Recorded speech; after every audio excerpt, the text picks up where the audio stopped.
You are listening to How to Get Over Your Ex, episode number 336. Why you still want your ex even when you know they're not right for you.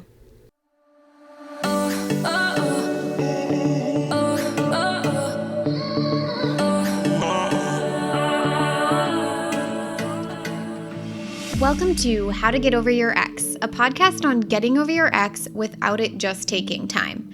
I'm your host, breakup coach Dorothy. Let's turn your pain into power and your heartbreak into happy.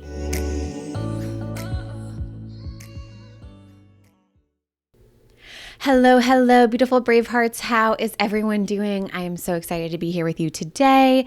This is actually the week leading up to my in-person retreat with my Bigger and Better Life Mastermind ladies.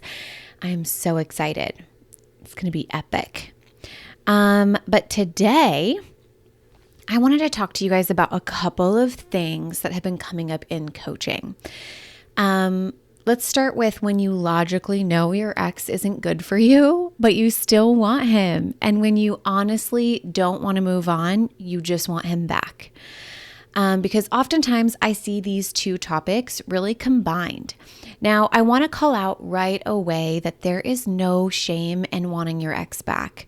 Some of you do know for certain that you don't want your ex back, and that is amazing. And I'm so happy for you and consider that a gift.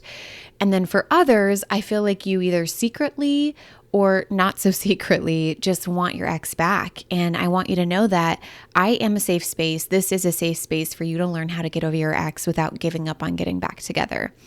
And I think that that is something that is far and few between. I do honor that. I talk about it. I could go on and on, but these two things can happen together, getting over someone while simultaneously still wanting them back. And I know it seems contradictory, but ironically, the work is the same. It's so weird. You must get over your ex before you get him back.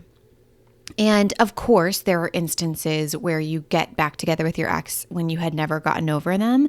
But what I find is that those relationships, they end up feeling uneven, unequal, and you're terrified of them leaving again. And that is just not fair to you. It's not fair to them. It's not fair to the relationship. We want, if you're going to get back together with an ex, I want you to do it from a place of we have a completely different relationship, a new kind of relationship. And to do that, we really need to clean up our side of the street. We need to get over them first. We have to clean up our side of the street. And when you do, you'll either realize that the relationship truly isn't for you because they haven't elevated to where you are, and you get to decide that on your terms instead of theirs, or two, decide to try it again, but you're so different that you'll create a different kind of relationship from a very different dynamic because you no longer are available for the same kind of things that maybe you once were. You won't tolerate certain behaviors, so they will either rise to meet you or not, but you'll be able to uphold your boundaries from this new place. And I talk about this whole concept because I've just helped so many people who came to me and didn't want to do the work on getting over their ex because they didn't want to get over their ex. And I kid you not, it's been really fascinating over the many years that I've been doing this work. I've had so many coaches and people in the back end of my business pushing back on me talking about this and kind of even sometimes yelling at me saying no one wants their ex back. Why are we talking about this? And the thing is that the people who don't get it, those are individuals to me who just don't get it. They've never lived this sort of heartbreak of grieving someone who's still alive, really seeing something and then being like, I still want that. For me, it's just that person just doesn't get it. I personally was someone who wanted my ex back. I have helped so many people with that, and I want to be a safe space for that. So the people who don't get it, just don't get it. And I'm willing to be a misunderstood to be able to help the people who are like me, who really did want their ex back for way too long. And so if you don't get it, that's totally okay. I love you, and the rest of the podcast, I promise you, is super helpful. So maybe just skip this episode if you are like, I don't want my ex back. I'm fine on this, check. Move forward, listen to a different episode. And that's totally fine. But, I know for certain that there are people who struggle with this because I was someone who struggled with this. Okay, So here's the deal.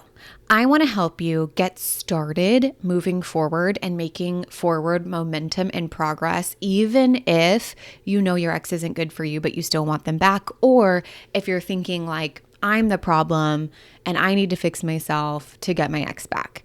Neither of which have to be a problem, by the way. Like, let's address the first one around, I know my ex isn't good for me, but I still want him back.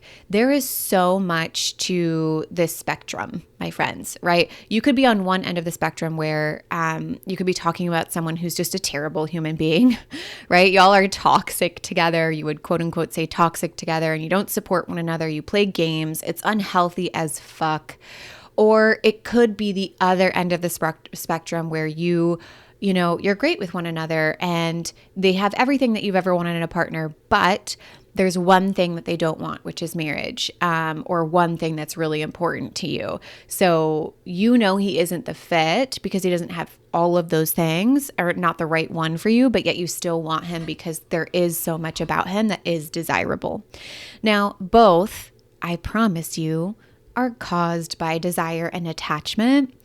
And let's talk a little bit deeper about those. So the one end of the spectrum where he's unhealthy for you, but you continuously want him, it's like a chemical addiction. You feel crazy, it feels out of control, and that's because there is a reward loop in your brain that is causing you to act very out of character around this person or about this person in your brain, right? It makes you feel so out of control. And the solution is the RDA process, right? The reduced desire and attachment. You must reduce desire and attachment for this person. And here's the thing, because it's such an unhealthy situation, because you can see the glaringly obvious problems, but you feel like you can't act differently, you actually might think that you have zero desire for this person because logically you can list out all these reasons why he just makes you feel like shit most of the time. But I promise you, you have not cleared out all of the desire and all of the attachment, or else this reward loop in your brain would be gone and you would not be held hostage by this addiction. Okay? Now, the other end of the spectrum is, I know he isn't the one, but he doesn't want the very important thing that I want, which is either getting married or having a family, something like that. And again, the solution is still the RDA process, reducing desire and attachment. And my guess is that you have very high desire because he's almost everything you've ever wanted, but he's just missing this one thing, which makes it very enticing to doubt and second guess your deep, authentic desires and what's true to you. You're constantly second guessing yourself in your decision to stay or leave. If you reduce all that desire and attachment, then this becomes a non-issue and you find the person who has all of that and then some. Now, for those of you who are like, oh my gosh, I was definitely the problem, like I have shit to fix, girl, I resonate. Me too. I was absolutely the problem. I was crazy. I would be reacting to my emotions all the time, making these really big scenes, especially if I had been drinking alcohol. And then I would just feel so horrible afterwards. I really didn't even blame my ex for breaking up with me because it was like, yeah, I'd probably break up with me too. I'm a fucking psycho. And that's such a hard place to be in. And it created a level of motivation in me that was actually really helpful. And I want to tell you to harness that motivation sometimes when you have it. It was really showing up for me in my gaps of things that I could and honestly probably should be working on, right? I wanted to clean up my side of the street, and I did it from that place though. I did it from a kind place, and it did start from the place. I actually do want to say too that there was a flavor of, if I fix myself, then my ex will come back, right? If I clean up my side of the street, then maybe he'll come back. Isn't that crazy? But honestly, the crazier part is that by the time I arrived and I had cleaned up my side of the street and I was thriving so well, by the time I, got to that place, I didn't really care if my ex came back or not. I was just so grateful that I did the work of feeling so fucking good about myself. Like, I don't react to my emotions in that way anymore. I created the life that I wanted with my ex in a way where no one can take it away from me. And it just puts me in such an unattached, healthy, co-connected space that I'm just so obsessed with my life and myself and the way that I handle myself in front of really big emotions that I'm so grateful. And that all started because of the breakup, right? And I always believe that my ex comes back. I always believe that all exes come back, and I've seen it happen over and over again. But by the time you arrive, you're just in such an elevated place, it does not even matter. So if any of that is you, or specifically if you're the person who's like, oh my gosh, I'm the problem, I need to fix myself, I want you to not be mad at yourself for being the problem. Like, this is really key. This is so important. Be kind to yourself, right? Kindly find the truth in what they're saying, own your side of the street, and in a soft, kind manner, start to address the problems or the parts of you that really need some help, knowing that your ex will be there if they are meant to, and they won't if they aren't meant to. But it's always this or something better. You'll get your ex back or something better, I promise you.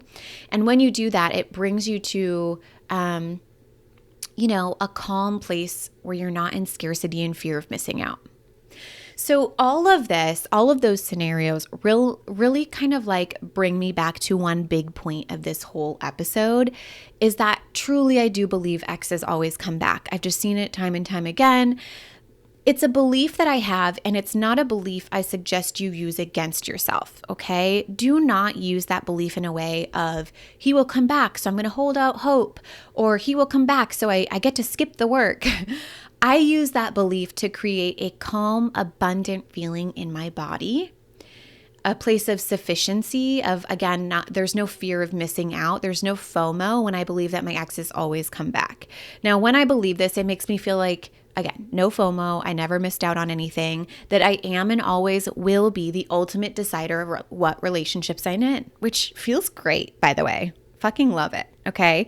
So if that's true, that exes always come back, then I get to just do the work around reducing desire and attachment to my ex and creating a life that is bigger and better than the one that I had with my ex in a way where no one can take it away from me again. And that puts you in such a great fucking position. Such a good position, because that it shows you what you're available for. You're like, we're only available for my ex elevating to meet me, which is awesome, cool. But if he doesn't, no biggie, because someone is already there at that elevated spot. Someone is already living at that elevated spot, just waiting for you to get your shit together and come meet them and do life with them. So it doesn't really matter if your ex will come back if you fix yourself, okay? Most likely, yes. But we get to address the parts of us that we know could be better regardless. You get to move forward regardless. You get to reduce desire and attachment regardless. You get to build a bigger and better life regardless of whether or not your ex comes back. And I would like to say, by making those moves, you aren't missing out on anything. You're only better preparing yourself for if he does reappear.